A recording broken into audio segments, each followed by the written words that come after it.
For this module, we're going to have the continuous random variable.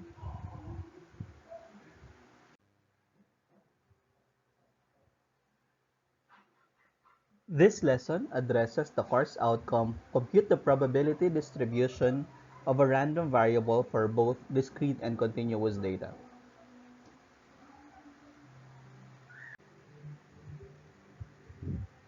The intended learning outcomes for these lessons are: 1. Determine the probability from the probability density functions. Determine the probabilities from cumulative distribution functions and cumulative distribution functions from probability density functions. Calculate the mean and variances for continuous random variables. Calculate the probabilities. Determine the mean and variances for some common continuous probability distributions. Understand the assumptions for continuous probability distributions.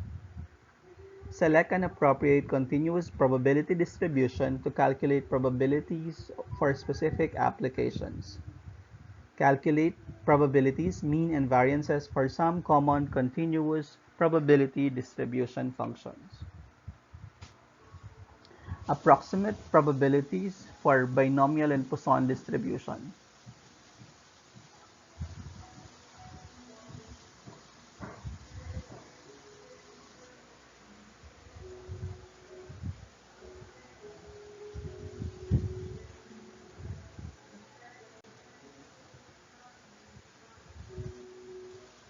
For continuous random variable, instead of the probability mass function, we will be having the probability density function. We're going to take note of that as PMF. For PMF, this is for discrete random variable.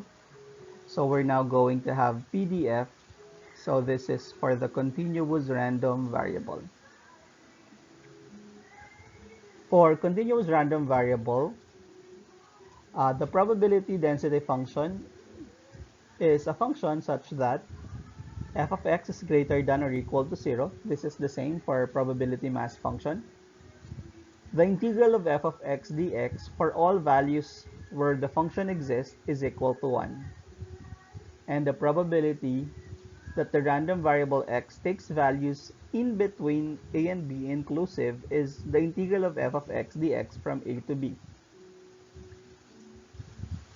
If x is a continuous random variable for any x1 and x2, the probability that the random variable x takes values in between x1 and x2 is just the same whether they are equal or not equal at the given boundaries, because the integral from a lower limit to upper limit of the same value is equal to 0.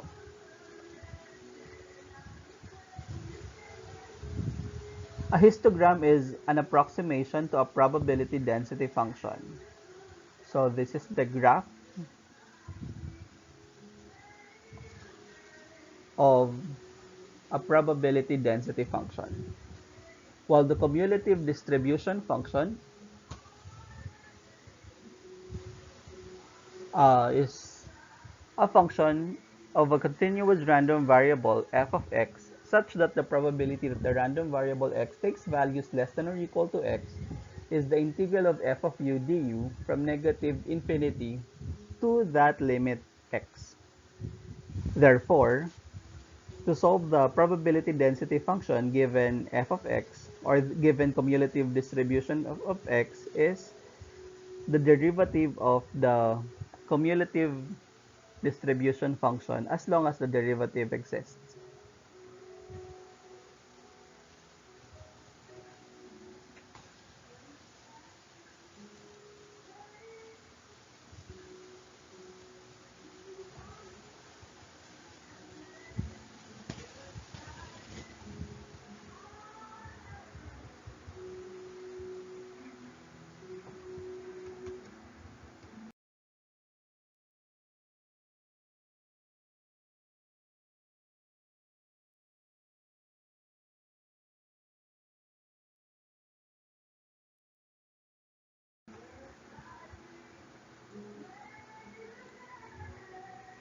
For the expected value of the continuous random variable, the mathematical expectation or the expected value of the random variable is the integral of the function h of x times f of x dx for all values where the function exists. Suppose that x is a continuous random variable with a probability density function f of x. The mean or the expected value of x denoted as or e of x is given by mu equal to the expected value of x, which is the integral of x f of x dx for all values of x, while the variance denoted by v of x or sigma squared is given by sigma squared equal to v of x, where it is equal to the integral of x minus mu squared f of x dx from negative infinity to positive infinity, which is also equal to um, the integral of x squared f of x dx from negative infinity to positive infinity minus mu squared. And the standard deviation of x is given by sigma equal to the square root of the variance. Take note that the law of expectation also applies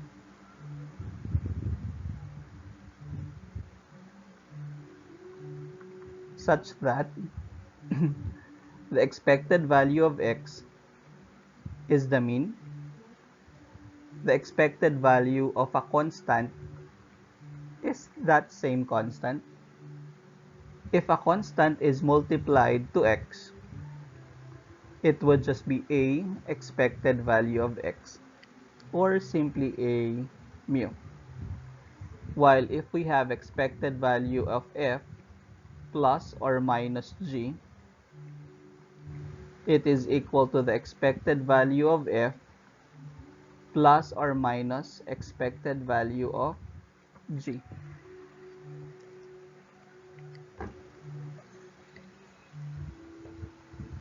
So therefore, the expected value of ax plus b is a expected value of x plus expected value of b, or a mu plus b. For law of variances,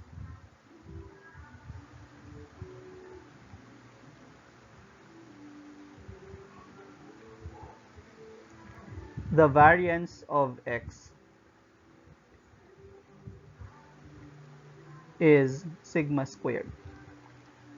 So if we will be multiplying everything by a constant, the variance of ax is a squared times sigma squared. If we are going to add a constant, if constant is added, it would not change the variance. Adding a constant or subtracting a constant does not change the variance.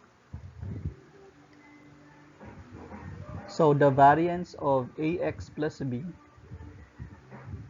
is equal to the variance of ax, because it would not change the variance adding a constant. So this is a squared variance of x, or a squared sigma squared. Sorry, it should be a squared.